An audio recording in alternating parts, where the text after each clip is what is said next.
Kaymak birası yapıyoruz çünkü neden olmasın. Şimdi alışverişe geldim. Bakalım aradıklarımızı bulabilecek miyiz? Aradığım şey zencefilli gazoz. Schweppes'in var normalde ama şu anda yok ellerinde. Bu beni bayağı üzüyor. Aa bir dakika, işte bu tamam. Beyoğlu gazozu, evet. Bir şey buldum. Zencefile ve nutmeg, yani neydi Türkçesi, muskata ihtiyacım var. Hindistan cevizi var. Evde kesin zencefil var ama ben yine de alacağım büyük ihtimalle. Annem de kızacak zencefil aldığımı. Burada bakayım. Aynen burada. Oley. Şimdi tarife bir kez daha bakacağım çünkü hafızam yok. Tereyağı, şeker falan lazımmış. Onlara da evde bulacağımı düşündüğümden artık çıkışa doğru gidebiliriz. Kasa açık mı? Bir de poşet alacağım. Teması alalım mı? Kolay gelsin. Tabii ki klasik işlem yolunda gitmiyor. Dolayısıyla başka bir yerden muskat bakacağız şu an. Soracağınız sorular aklıma geliyor. Doruk, niye böyle şeylere kalkışıyorsunuz canım? Gerçekten o kadar sıkılıyor mu evde? Evet. Şimdi sizlere ufak bir tarih dersi vereceğim. Kaymak birası aslında alkollü bir kokteyl. 1588'de bir kitapta yazılmış bir biçimde İngiliz içkisi. Ama tabii ki bizim yaptığımız içinde alkol yok. Çünkü biliyorsunuz Hagrid'de öğrenciler bayağı 13 yaşındayken falan bunu içebiliyor. Bu arada ben neredeyim şu an? Muskat görüyor musunuz? Ha, muskat. Aman tanrım. Buna 7 lira vereceğimi düşünmek biraz üzüyor. Evet, işimi hallettim.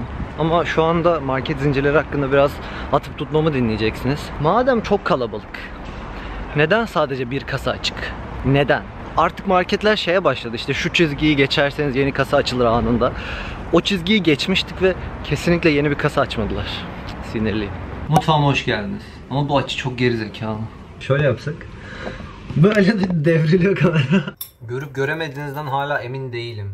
Görüyorsunuz herhalde. Bakayım, aynen iyi. Doruk Mutfakta'nın yeni bir bölümüne hoş geldiniz arkadaşlar. Bugün sizinle birlikte kaymak birası yapıyoruz. Şimdi ilk önce yumurta sarısı lazım bana. 2 tane yumurta sarısı ve 3,5 şöyle göstereyim. Burada göstereyim. 2 açılı şey yapıyorum artık. Pro muyum neyim yani? Ama buraya konuşmam lazım, buraya gösterirken ki o da çok saçma. Neyse, 3,5 yemek kaşığı toz şekeri ekliyorum. Şimdi yumurtanın sarısını elde etmemiz gerek. Bunu kırarken böyle yandan pıt pıt yaptığınız zaman alabiliyorsunuz. Şimdi onu deneyeceğim.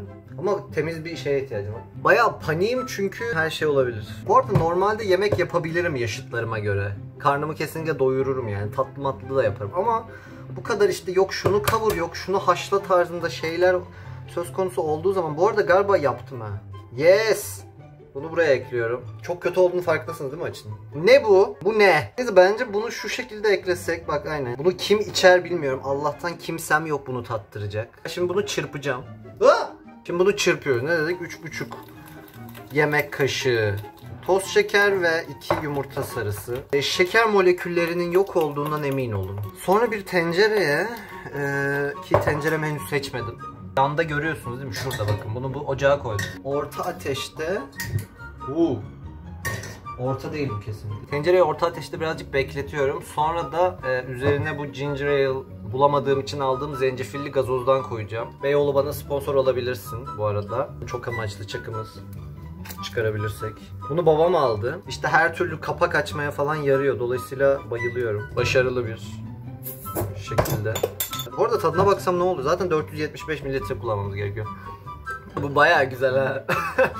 Normal herhangi bir gazoz ya da asitli içecek içeceğime bunu içerim. Yarım tatlı kaşığı zencefil kullanacağız. Tatlı kaşığımı alıyorum. Zencefilimi de alacağım ama nerede olduğunu unuttum şu an. Zencefili nereye koydum ben? Sizce bu yarım tatlı kaşığı mı? Önce gazozumu koyacağım. Elimi yakmadan gazozumu koyacağım. Oo! Coslamasını beklemiyordum. Gazozumuzu ekledik. Yarım tatlı kaşığı zencefilimizi ekledik. Yarım tatlı kaşığı muskatı da koyuyorum. Muskat bu arada hayatımda ilk defa görüyorum. Güzel kokuyor şu an için. Bir silme çay kaşığı tarçınımızı koyacağız şu anda. Tarçınımı koyuyorum. Karıştırıyoruz sanırım. Şu an şurada çırpıyorum ben bunu. Şunu bir kez daha karıştırıyorum. Yumurta ve şeker karışımımı. Düşündüğümden daha zor bu arada. Çünkü her şey aynı anda yapmanız lazım ve hiçbir şeyin kaynamaması lazım. Yumurta ile şekeri bunun içine ekleyeceğim şu anda. Tamam. İyice çözünene kadar birbirinin içinde karıştırıyorum. Ateşi birazcık daha açabilirim. Azıcık daha. Umarım güzel olur. İçimden bir ses güzel olmayacak diyor. Ama Universal stüdyolarındaki buymuş yani yapılan şey. O yüzden bence güzel olmalı. Yoksa insanlar niye içsinler? Epey sıvı bir kıvam aldı. O yüzden ben bunu şimdi ateşten alacağım. Hazır mıyız? Değil miyiz? Ben de değilim. Merak etmeyin. Bakalım. Aslında güzel kokuyor. Gerçekten güzel kokuyor. Ama biraz yumurtalı kokuyor. Belki de ben yumurtayı fazla pişirdim. Şimdi tereyağı ekleyeceğim. Tereyağı içinde 30 gram denmiş ama ben 30 gramı bulabilecek miyim bilmiyorum. O yüzden kafama göre atacağım. Şimdi bu 250 ise 5'e böl ya da 4'e böl. Şöyle bir şey olsa gerek. 30 gram. Bakayım. 30 gram olduğunu düşündüğüm tereyağını ekledim. Şimdi biraz daha karıştıracağım. Sonra da sanırım içmeye hazır. Abi de bardak çıkaralım değil mi? En sevdiğim bardağıma koyacağım. Harry Potter ve Sırlar Odası. Harry Potter ve Sırlar Odası'nın ilk vizyon zamanında bunları Coca-Cola ile veriyorlardı. Benim de ablam Harry Potter falan sevdiği için o almış. Yoksa ben 2 yaşındaydım yani. Ben almadım, merak etme. Büyük finale hazır mıyız?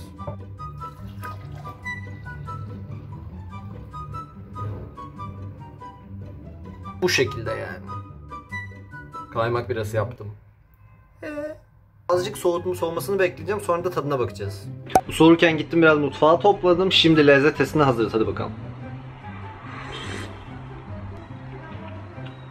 Çok yoğun, çok tatlı. Tarçın tadını almaya başladım ve mutfak mı? Bir dakika, neydi adı? Musfak. Ha, muskat. Muskat tadını kesinlikle almıyorum. Her neyse o da. Soğuk bence daha güzel olur ama çünkü şimdi hem sıcak hem çok tatlı. Evet, bizden geçer not oluyor arkadaşlar. Başka bir Doruk Mutfak'tanın... Bağırmayın. Kendinize çok iyi bakın. Görüşmek üzere. Harry Potter'a ve J.K. Rowling'e buradan kucak kucak sevgiler ve iyi bir doğum günü diliyorum. Ama J.K. birazcık kendine çeki düzen verse çok iyi olacak. Tüm Harry Potter fanları adına konuşuyorum şu anda. Ben şimdi gidip içeceğimin tadını çıkaracağım. Size de iyi günler diliyorum. Şerefe.